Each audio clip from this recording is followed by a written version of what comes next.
Olá! Hoje a gente tem aqui um material bem focado para quem quer melhorar a escrita, sabe? É um capítulo CAP 3 PDF que fala de coesão e coerência. Assunto-chave, né? Totalmente.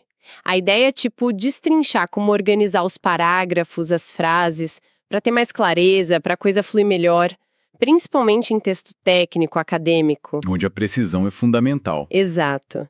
E a gente quer tirar daqui o essencial para a escrita ficar mais impactante, mais fácil de sacar. E olha que curioso, o ponto de partida é um exemplo com 2 versões de um texto sobre um tal de BOD Pod. Ah, sim. E uma versão é bem mais fácil de entender que a outra. Por quê? Vamos investigar isso aí. Perfeito. É uma questão central mesmo, porque assim, coesão e coerência são a base, né? O alicerce de um texto bom. Uhum. De forma simples, a coesão é mais a parte visível, a costura mesmo, sabe? As ligações de gramática de palavra entre as partes do texto. A cola, digamos. Isso, a cola. Já a coerência é o sentido geral, a lógica da coisa toda. A conexão das ideias que faz o texto ter um rumo, um propósito claro. Entendi. Sem isso, especialmente com ideia complexa, a comunicação pode ir por água abaixo, gerar dúvida. Dominar isso é garantir que a mensagem chegue como a gente quer. Certo. Então, voltando lá no BOD Pod. O material diz que a versão B é mais fácil de ler. Tá, mas o que faz a diferença ali na prática para quem tá lendo? O que essa B tem de tom especial? Olha, a versão B, muito provavelmente, ela usa melhor o que a gente chama de mecanismos de coesão. Uhum. As frases se conectam de um jeito mais explícito, talvez, usando palavras de ligação certas, pronomes que retomam ideias anteriores de forma clara. Ah, tipo, ele, isso. Exato. E isso cria um fluxo mais natural, mais lógico. Essa costura bem feita, a coesão, é que ajuda a construir o sentido maior, que é a coerência. Uma coisa meio que prepara o terreno para outra, sabe? Entendi a relação. Mas, olha só, o material também dá um alerta, né? Que ter essa costura não garante que o texto faça sentido. Tem até aquele exemplo do parágrafo que começa falando de gato. Ah, sim, o exemplo do gato. Ele é ótimo para mostrar isso. É um texto que, tecnicamente, é coeso. Sim, parece que uma coisa leva a outra. Pois é. Cada frase começa se conectando com a anterior. Fala do gato doméstico, aí conecta com domesticação na Mesopotâmia, depois a palavra Mesopotâmia leva para a origem grega, que leva para o latim. Existe essa ligação superficial. Mas o assunto some. Exatamente, o fio condutor se perde total. Começa com gato e termina falando de latim. Falta coerência, falta um tema central que una as partes. É fascinante como essa ligação aparente não segura o sentido, né? Mostra que coesão ajuda, mas não é tudo. Faz todo sentido. É tipo ter os tijolos, a coesão, mas não ter a planta da casa, a coerência. E o contrário também pode rolar. Um texto ser coerente, mesmo sem tanta coesão assim, tão na cara. Pode sim. O exemplo da comunicação parece nessa linha. Dizem que mesmo lendo só a última frase sobre internet, a gente consegue pescar o tema geral do parágrafo. Exatamente. Nesse caso, a coerência vem de outros lugares. O parágrafo usa palavras do mesmo universo, sabe? O que a gente chama de campo semântico. Ah, tipo as palavras relacionadas? Isso. Letter, post, telephone, mail, communicate, internet. Mesmo sem um monte de conectivo óbvio, essas palavras criam uma rede de sentido. E também tem os pronomes, né?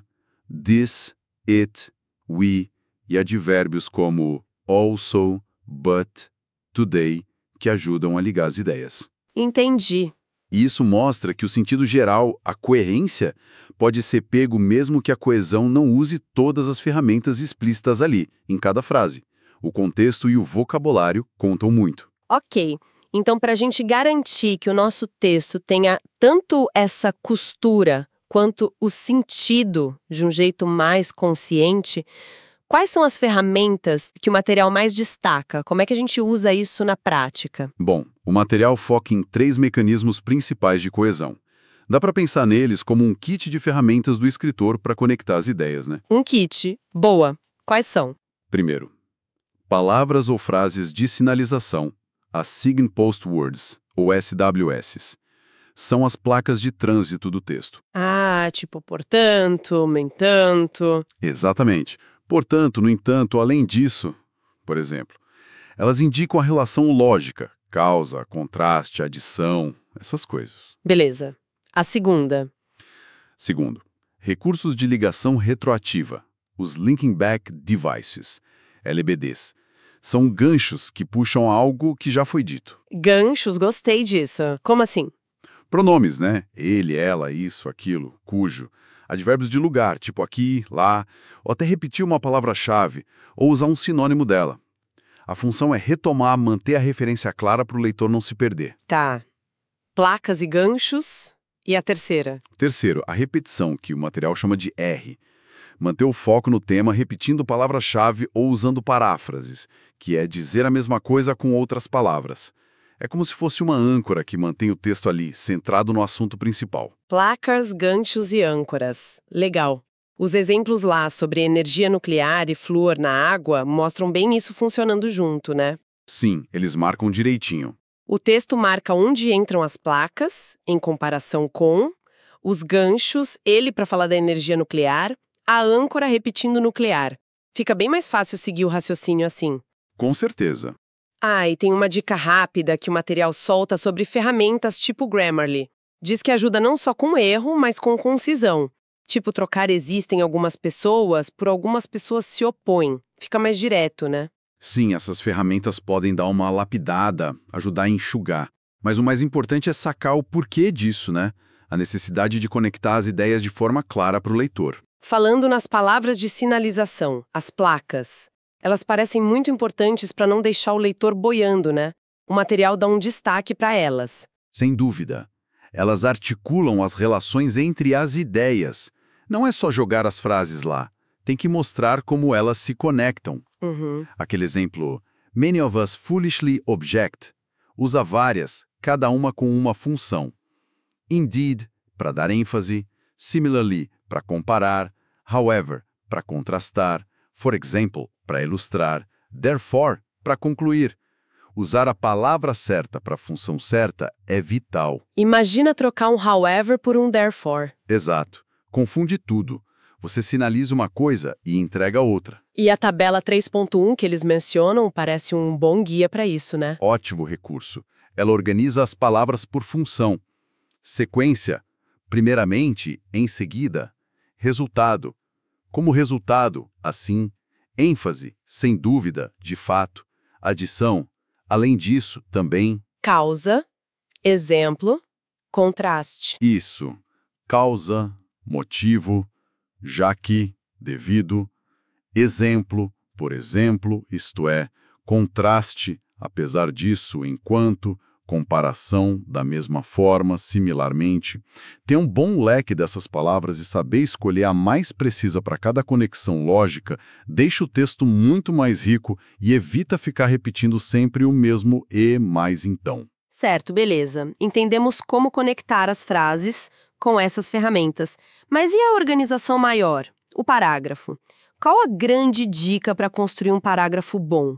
Muita gente se enrola nisso. Onde começa, onde termina. Olha, a regra de ouro, assim, o princípio básico é um assunto central por parágrafo. Se o seu raciocínio mudar de rumo de forma mais significativa, talvez seja a hora de começar um novo parágrafo. Um foco por vez. Exato. Isso garante a unidade, a clareza de cada bloco.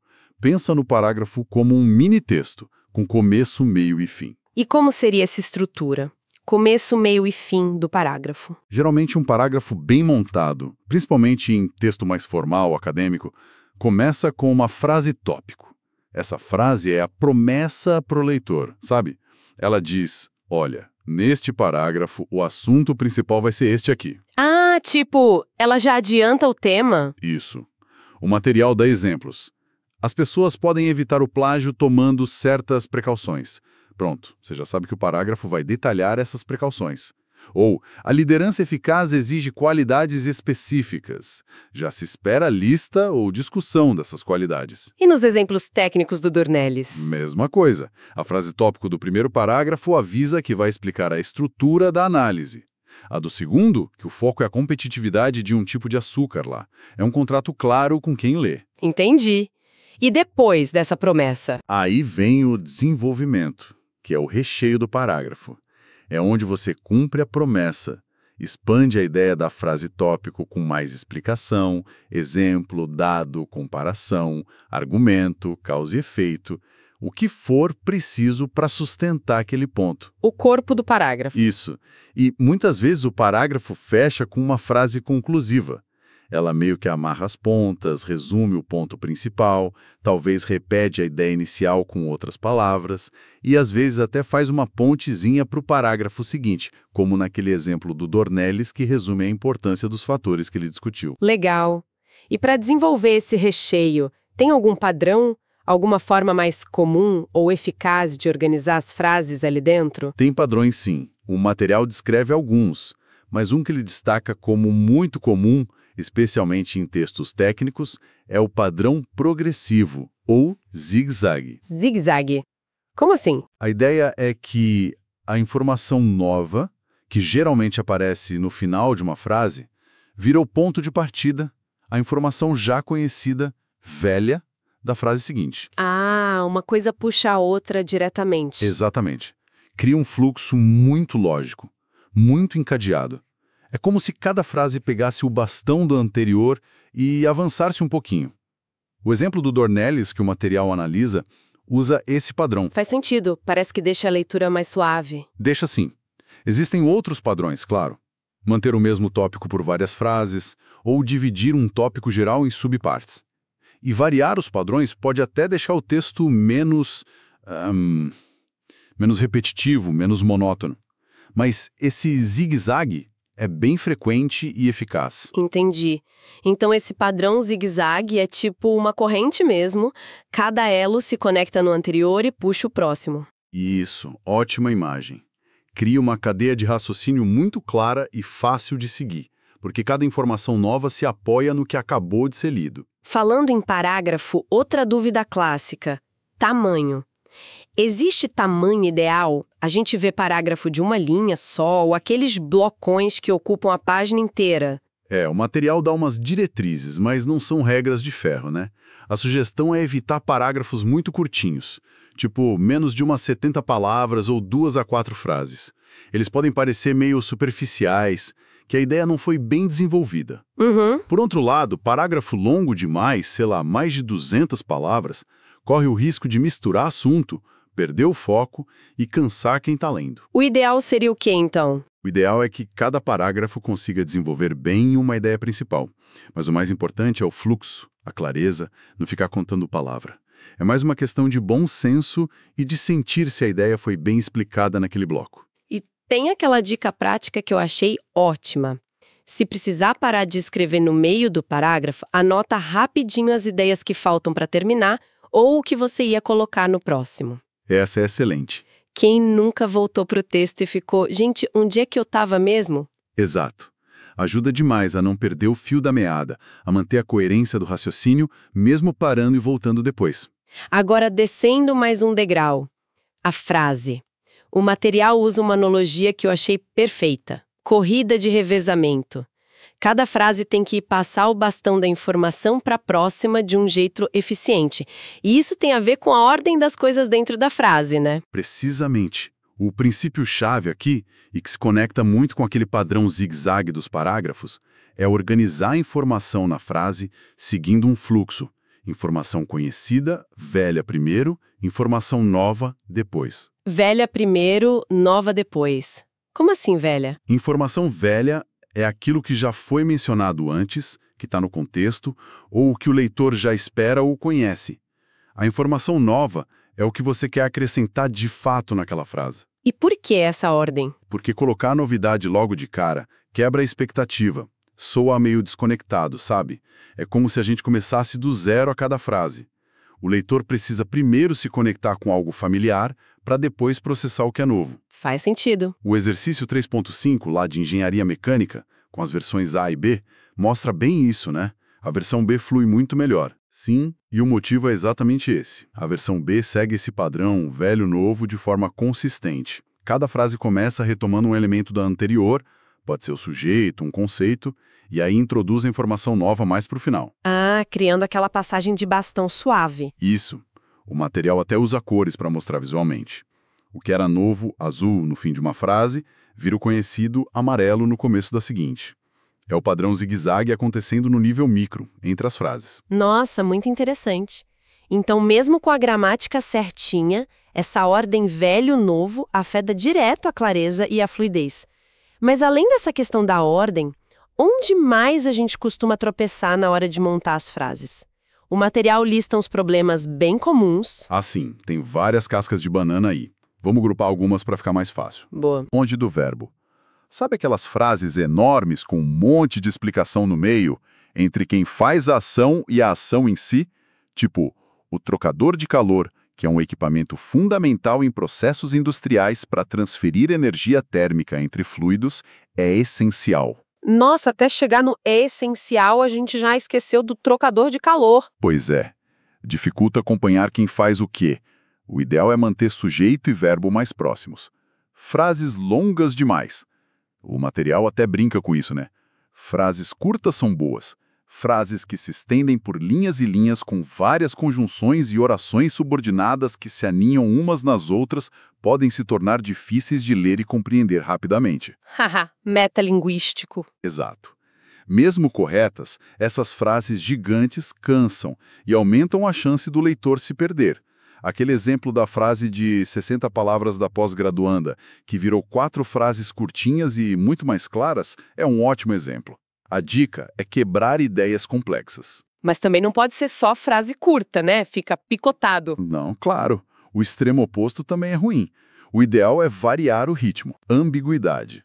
Palavra com duplo sentido, tipo as em inglês, que pode ser porque ou enquanto. Ou pronome sem referente claro. Limparam o reator, mas ele não foi checado. O reator ou a limpeza? Tem que ser preciso. Entendi. Clareza acima de tudo. E problemas de estrutura? Isso, segundo grupo. Problemas de estrutura. Frases fundidas. Run-ons. É quando a gente junta duas ideias completas sem a pontuação ou o conectivo certo. Tipo, a temperatura subiu, vírgula, isso causou a reação. Falta um ponto final ou um conectivo ali no meio. Ah, erro comum. Falta sujeito, falta verbo principal, ou é só uma oração dependente solta. Tipo, começar uma frase com porque a temperatura estava muito alta. Tá, e aí? Falta a ideia principal. São erros básicos de construção. E aqui um alerta especial para nós falantes de português. Frases sem sujeito explícito. Ah, essa é clássica. Muito. Em português a gente fala direto. Fizemos a análise, obteve-se o resultado, o sujeito está oculto. Mas em inglês e outras línguas, geralmente precisa ter o sujeito lá, explícito. We performed the analysis. This led to the result. E onde a gente erra mais nisso? Começar a frase com o verbo no particípio. Foram obtidos, sem dizer o que foi obtido antes. Ou com o infinitivo gerúndio. É preciso simplificar, precisando simplificar, sem um sujeito claro. O certo seria algo como this led to, ou simplifying is necessary, ou it is important to.